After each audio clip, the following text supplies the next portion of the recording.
मुंबई पुण्यातल्या टॉप 20 घडामोडी जाणून घेऊयात।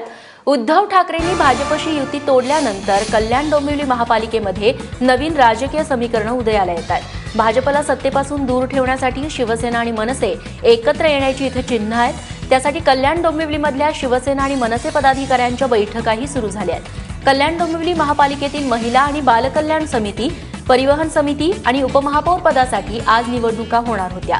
मात्र एकही उमेदवारी अर्ज न आल्यामुळे निवडणुका पुढे ढकलण्यात आल्या आहेत।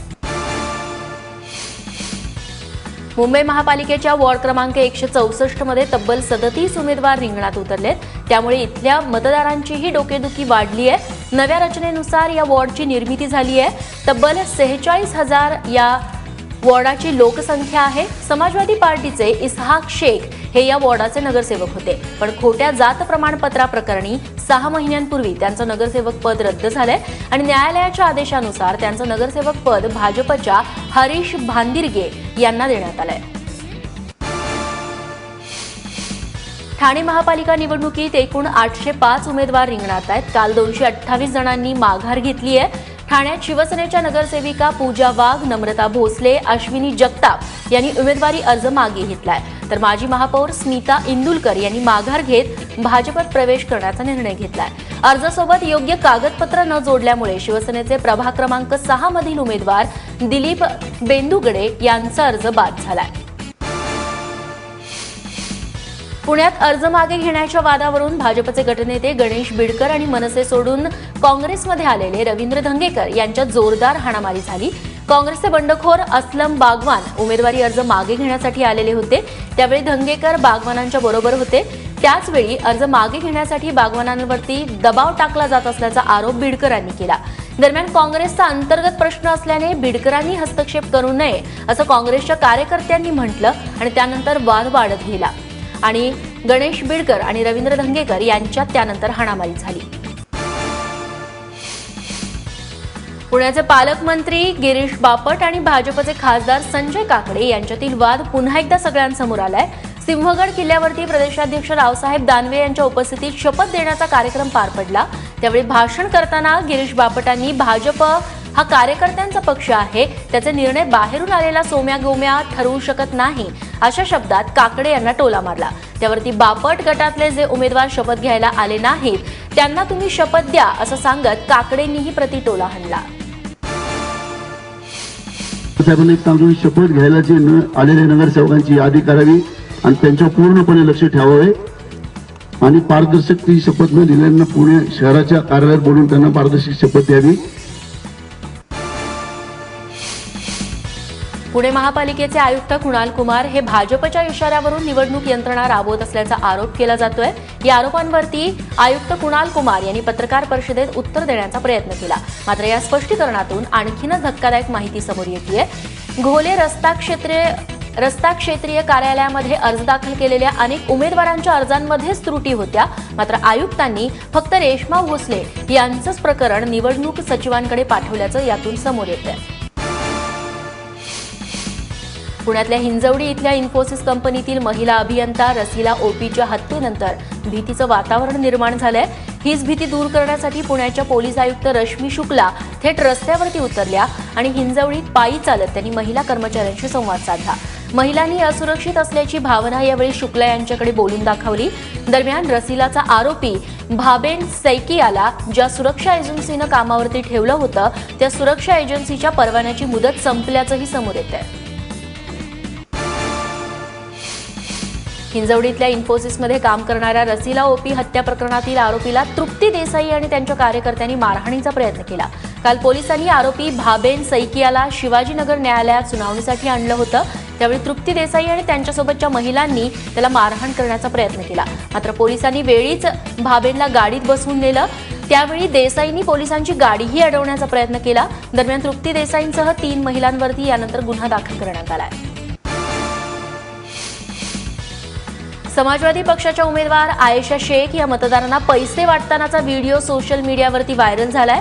आयशा शेख या वॉर्ड क्रमांक 135च्या समाजवादी पक्षाच्या उमेदवार आहेत। व्हिडिओत आयशा या मतदारांना 15,000ची रोकड स्वतःच्या हाताने देताना दिसतात। शिवसेनेच्या प्रवक्त्या नीलम गोऱ्हे यांनी हा व्हिडिओ प्रकरणी आता निवडणूक आयोग आणि सहपोलीस आयुक्त देवेन भारती यांच्याकडे तक्रार दाखल केली आहे. महापालिका निवडणुकांच्या पार्श्वभूमीवरती मनसेनं पुन्हा एकदा मराठीचा मुद्दा उचललाय. ठाण्यात मनसेनं HDFC बँकेसमोर आंदोलन केलं.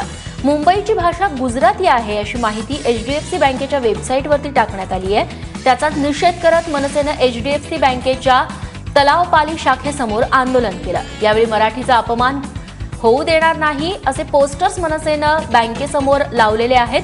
तसंच काही पाट्यांना आंदोलकांनी काळही फासलं. दारिद्र्य रेषेखालील जनतेला वितरित करण्यात येणाऱ्या साखरेसाठी केंद्राकडून 4,500 कोटींची तरतूद केली जाते. मात्र यंदाच्या अर्थसंकल्पात फक्त 200 कोटींची तरतूद करण्यात आल्याचा आरोप काँग्रेसचे प्रवक्ते सचिन सावंत यांनी केला. मुंबईत आयोजित पत्रकार परिषदेत ते बोलत होते आणि केंद्राच्या या धोरणावरती राज्य सरकारनं भूमिका स्पष्ट करण्याचं आवाहन देखील सचिन सावंत यांनी केलंय. याशिवाय डाळ नियंत्रण कायद्याचं काय झालं असा सवालही सचिन सावंत यांनी उपस्थित केलाय.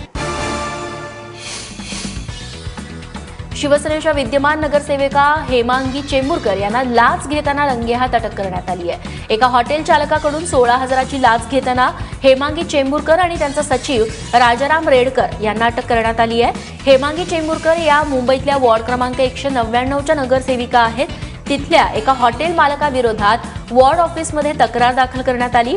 त्या प्रकरणी कारवाई टाळण्यासाठी हेमांगी चेंबूरकर यांनी हॉटेल मालकाकडे 25,000ची लाच मागितली. त्यापैकी 16,000ची लाच स्वीकारताना लाचलुचपत प्रतिबंधक विभागानं हेमांगी आणि त्यांच्या सचिवाला अटक केली आहे. पत्नीच्या डोक्यात प्रचाराचा नारळ फेकून मारणाऱ्या शिवसेनेच्या माणिक पाटलांची उमेदवारी कायम ठेवण्याचा निर्णय पक्षाने घेतलाय. शिवसेनेनं ठाणे महानगरपालिकेतील प्रभाग क्रमांक 16 साठी माणिक पाटील यांना उमेदवारी दिली आहे. रविवारी माणिक पाटील यांनी प्रचाराचा शुभारंभ केला. मात्र त्यावेळी माणिक पाटील यांच्या पत्नी आणि शिवसेनेच्या विद्यमान नगरसेविका संगीता पाटील तिथं हजर झाल्या. पती पत्नीमध्ये बाचाबाची सुरू झाली आणि माणिक पाटील यांनी संगीता यांच्या डोक्यात प्रचाराचा नारळ फेकून मारला. मुंबई महानगरपालिकेवरती पुन्हा एकदा भगवा फडकवण्यासाठी उद्धव ठाकरेंनी सभांचा धडाका लावलाय. तर युवा सेनेचे अध्यक्ष आदित्य ठाकरे यांनी रोड शोच्या माध्यमातून शिवसेनेचा प्रचार सुरू केलाय. आज आदित्य ठाकरेंनी शिवसेनेच्या कार्यकर्त्यांसह जोगेश्वरीमध्ये रोड शो केला. यावेळी शिवसेनेचे आमदार आणि राज्यमंत्री रवींद्र वायकर हे देखील उपस्थित होते. मुंबईतल्या अंधेरीतील चकाला परिसरामध्ये मिनी बस उलटली. सुदैवाने या अपघातात कुणीही जखमी झालं नाहीये. समोरून डंपर आल्यानं टर्न मानताना या बसला अपघात झाला. सकाळी 6:30 वाजण्याच्या सुमारास ही घटना घडली. दिवा पनवेल दरम्यान पुन्हा एकदा लोहमार्गावरती रुळाचा तुकडा ठेवण्यात आल्याची घटना उघडकीस आली आहे. यावेळी देखील मोटरमननं दाखवलेल्या प्रसंगावधानामुळे शेकडो प्रवाशांचे प्राण वाचलेत. सोमवारी संध्याकाळी 7:30 वाजण्याच्या सुमारास पुणे हावडा एक्सप्रेस दिवा पनवेल मार्गावरून चालली होती. नेवडे फाट्याजवळ मोटरमनला रेल्वेखाली एखादी जड वस्तू अडकल्याचं आढळून आलं. या प्रकरणाचं गांभीर्य ओळखून मोटरमननं रेल्वे थांबवली. खाली उतरून तपासणी केली असता मोटरमनला लोहमार्गावरती रुळाचा तुकडा आढळून आला. या प्रकरणाची पोलिसांकडून सध्या कसून चौकशी सुरू आहे. दरम्यान या प्रकरणावरती रेल्वे अधिकाऱ्यांनी सध्या बोलण्यास नकार दिलाय. बँकेत जुन्या नोटा बदलण्याची मुदत संपून जवळपास महिना लोटलाय. मात्र अजूनही जुन्या नोटांच्या जप्तीचं सत्र काही थांबत नाहीये. ठाण्यात 29,97,000च्या जुन्या 500 आणि 1,000च्या नोटा जप्त करण्यात आल्या आहेत. या प्रकरणी ठाण्याच्या गुन्हे शाखेनं सुनील यादव नावाच्या व्यक्तीला अटक केली आहे. पोलिसांनी जप्त केलेल्या नोटा आयकर विभागाला सोपवल्या असून ते आरोपीची सध्या कसून चौकशी करतायत. राज्यभरात निवडणुकीचं सध्या वारे वाहतायत. जुन्या नोटांच्या बदल्यात मिळणारी रक्कम निवडणुकीसाठी तरी वापरली जाणार नव्हती ना, याचा देखील आता पोलीस तपास करतायत. पुण्यातील भोसरी येथील भूखंडाप्रकरणी माजी मंत्री एकनाथ खडसेंविरोधात तक्रार करणाऱ्या हेमंत गावडे विरोधात तुर्तास कारवाई करू नका असे आदेश उच्च न्यायालयानं पोलिसांना दिलेत. मंत्रिपदाचा गैरवापर करत खडसेंनी 3 एकर भूखंड घेतला. तसंच व्यवहार कसा झाला याची चौकशी सीबीआय किंवा केंद्रीय दक्षता आयोगाकडून करावी अशी मागणी गावडेंनी केली होती. त्याचवेळी गावडे यांच्या विरोधात पुणे पोलिसात तक्रारही करण्यात आली. उल्हासनगरमध्ये चोरट्यांनी पोलीस आयुक्त कार्यालयाजवळ मंगळवारी एकाच रात्री 3 दुकानं फोडली आहेत. शहरात निवडणुकांची रणधुमाळी सुरू असताना पोलिसांचा कडेकोट बंदोबस्त असताना देखील चोरट्यांनी मोठी चोरी केली आहे. पवई चौकातील जी 3 दुकानं चोरट्यांनी फोडली त्या दुकानांपासून हाकेच्या अंतरावरती पोलीस आयुक्त कार्यालय आहेत. कार्यालय परिसरामध्ये पोलीस पेट्रोलिंग करत असतात. असं असताना देखील चोरट्यांनी दुकानं फोडून माल लंपास केला.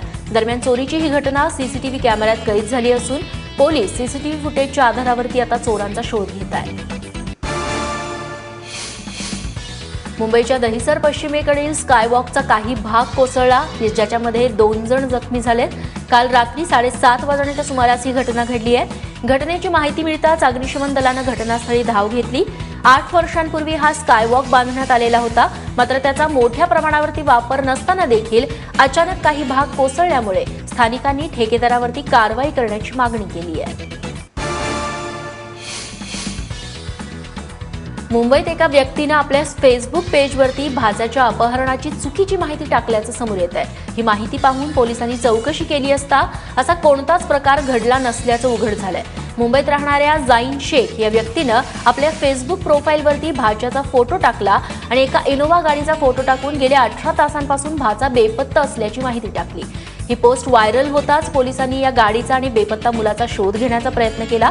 तेव्हा मात्र जाईन शेख यांनी हे फोटो आणि पोस्ट फेसबुकवरून हटवली आहे.